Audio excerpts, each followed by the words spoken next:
মোহাম্মদ রসুল্লাহ এর আগে বলছি কোনো নবী রসুল কোনো স্কুল বাসিতে লেখাপড়া করছে? মোহাম্মদ রসুল্লাহ করেছে? কোনো সাহাবি করেছে? কোনো তাবেঈন করেছে? কোনো চার মাযহাবের ইমাম হানাফি, শাফি, মালিকি, হাম্বলি সহ কেউ মাদ্রাসায় লেখাপড়া করেছে? তাবেঈনদের তো মাদ্রাসা ছিল। তাহলে মাদ্রাসায় পাঠ্যপুস্তকের শিক্ষা কোনো নবী রসুল সাহাবিগণ করেন নাই। নবীগণ ওলি আল্লাহরা যেইভাবে আজকে বসে থাকে দরবাররা দিনের দাওয়াত দেয়, ঠিক এইভাবে অলিদের মাধ্যমে যেভাবে দরবারে ভক্তরা আসে তার থেকে দিন চরিত্র গঠনের শিক্ষা নেয়।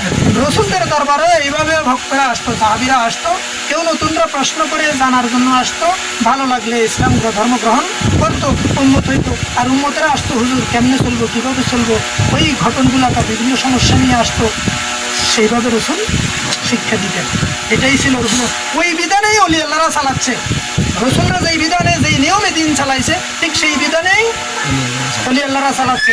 এরপরে মাদ্রাসার সিস্টেমে যে দিন প্রচলন সৃষ্টি হয়েছে, মাদ্রাসার মূল কলিকাতা আলী মাদ্রাসার প্রতিষ্ঠাতা ছিল খ্রিস্টানরা সেটা তৈরি করে 100 বছর পর্যন্ত তারা চালাইয়া তাদের মতো করে যেভাবে সৃষ্টি করছে। এই জন্য আজকে উম্মতে মুহাম্মদের দাঙ্গা। মাদ্রাসার সিস্টেমের দিন শিক্ষা নবী রাসূলদের শিক্ষা নয়, নবী রাসূলদের শিক্ষা যে শিক্ষা বর্তমান ওলিরা করতেছে।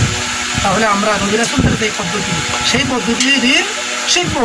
উসুল বালাগাত মানতে কোনো সাহাবী শিখে নাই, সে রসুল যেভাবে বলেছেন সেটাই মেনেছেন, এটাই ধর্ম। তুমি তোমার মুর্শিদ যাহা বলবে সেটা মেনে চলবে, এটাই তোমার